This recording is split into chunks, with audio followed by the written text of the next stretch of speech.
एक चींटी शक्कर के ढेर में रहा करती थी और एक चींटी नमक के ढेर में रहा करती थी। दोनों सगी बहन थी, दोनों सगी बहन थी।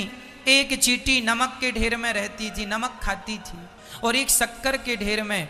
एक दिन शक्कर खाने वाली चींटी नमक खाने वाली चींटी के घर चली गई, चलो अपनी बहन से मिलके आऊं।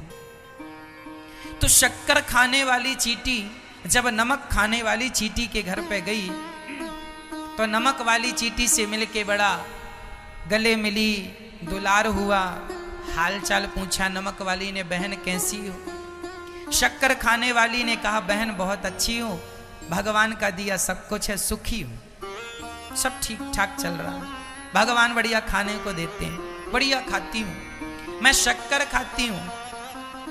अच्छा, नमक वाली चींटी जानती ही नहीं थी शक्कर क्या होती है, क्योंकि उसने कभी खाया नहीं, वो तो नमक खाती थी। तो नमक वाली चींटी ने शक्कर खाने वाली चींटी को परोसा, क्या नमक परोसा, उसके पास नमक था, नमक परोसा, बहन खाओ हम तो ये खाते हैं। और जब शक्कर वाली चींटी ने नमक खाया, वो मीठा खाती थी और नमक खारा खारा, थू थू थू थू थू थू, पर उसने बोला कुछ नहीं, क्योंकि सबकी अपनी अपनी स्थितियां हैं। कोई हलवा पूड़ी खाता है, कोई बासी रोटी खाता है। तो बासी रोटी खाने वाले को देख के हमें हंसना तो नहीं चाहिए कि तुम बासी रोटी खाते हो। सबकी अपनी अपनी मजबूरियां हैं, हंसना नहीं चाहिए। तो शक्कर वाली चींटी बड़ी समझदार थी, उसने कुछ बोला नहीं और उसने अपनी बहन को निमंत्रण दिया, बहन कभी हमारे घर आओ। एक दिन नमक वाली चींटी ने प्लान बनाया कि चलो हम अपनी बहन से मिलने जाते हैं, पर नमक वाली चींटी बड़ी होशियार थी।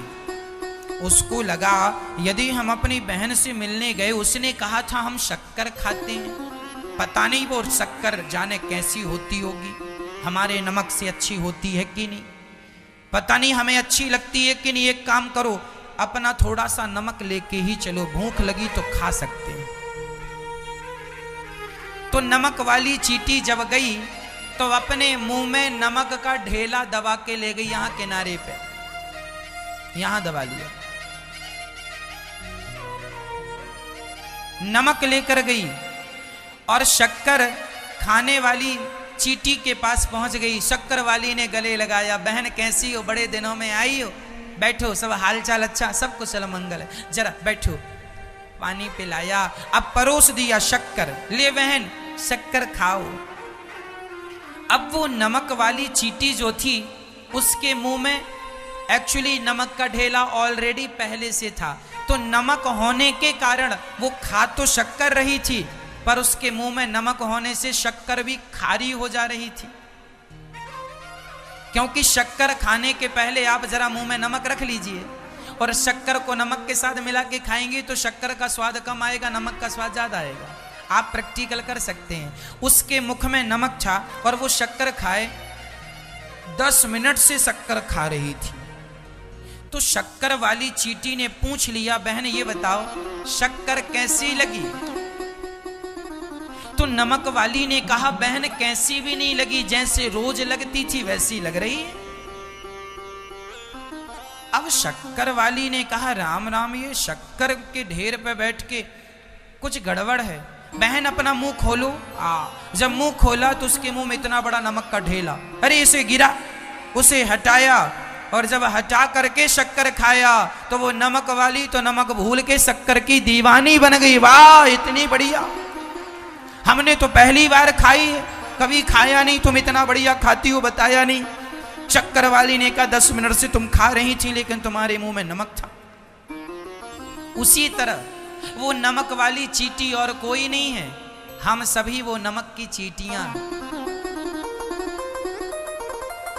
आप लोग बैठे हैं शक्कर के ढेर में, जो कथा सुन रहे हैं आप लोग, जो वृंदावन धाम में बैठे हैं आप लोग, ये शक्कर का ढेर है।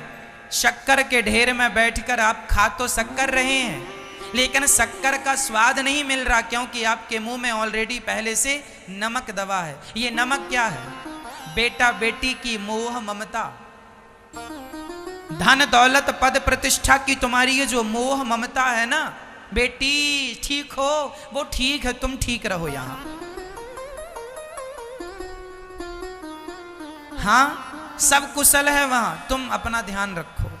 ये जो तुम्हारा नमक का ढेला मुंह में तुमने इतना बड़ा दबा रखा है ना, इसे हटा दो। यदि ये नमक का ढेला तुम्हारी मोह ममता, तेरा मेरा, ये तेरा ये मेरा, अरे वृंदावन में आए हो, केवल भगवान पर मन लगाओ, केवल बिहारी जी के चरणों का चिंतन करो, घर में बैठ के भी बिहारी जी के चरणों का चिंतन करो। हाँ, और आप जो घर में बैठ के सुन रहे हैं, आप लोग भी जो नमक का ढेला रखे हैं, ये तेरा ये मेरा, ये मेरी बेटी, ये मेरा बेटा, ये मेरा, ये सब हटा दो। और एक बात याद रखो, मेरे तो गिरधर गोपाल दूसरो ना कोई। जब ये समझ में आ जाएगा तो फिर शक्कर का स्वाद मिलेगा। ये नमक का ढेला गिरा दो जल्दी से, भूल जाओ सब कुछ, याद ना रखो।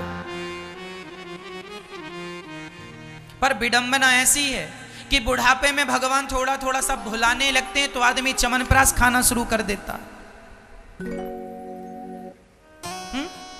अरे भगवान चाह रहे हैं कि तुम सब भूल जाओ, इसीलिए तुम्हारा दिमाग खिसकने लगा थोड़ा थोड़ा। बुढ़ापे में आदमी खिसक जाता है। भगवान कहते हैं कि तुम इसलिए खिसका देते हैं भगवान, ताकि तुम्हारे मन से बेटा बेटी की मोह ममता निकल जाए। लेकिन आदमी और चमनप्राश खा खा के और अटैच होता जाता, मेरा बेटा मेरी बेटी, छोड़ता नहीं है। जितना ज़्यादा आदमी उम्र में बढ़ता जाता, मैंने सुना है, मेरा अनुभव है जीवन का, रिसर्च है मेरी, कि आदमी की आयु जितनी बढ़ती है वह मोह माया में उतना ही उलझता जाता है। क्या ये सही है? हाँ या ना? आप ना जितना बूढ़े होते जाएंगे, आप अपनी बेटी, मेरा बेटा, मेरा ना बेटा भले लात मार रहा हो, लेकिन मेरा बेटा मेरा बेटा, मेरा नाती, मेरा पोता, भले वो लतिया रहा हो, लेकिन मेरा पोता मेरा नाती, ये बुढ़ापे में ना ये आदमी, यही तो सठियाना है। लातें पड़ रही हैं वहां से, अपमान हो रहा, फिर भी मेरा मेरा। अरे ये मेरे नहीं है, मेरे तो गिरधर गोपाल दूसरो ना कोई। जो तुम्हारा है उसे अपना कहते नहीं हो, जो तुम्हारे हैं नहीं उनके पीछे मरे जा रहे हो। ये तुम्हारा नहीं है। कब समझोगे इतनी सी बात? इतनी सी बात ही समझाने के लिए मैंने ये चींटी का दृष्टांत दिया।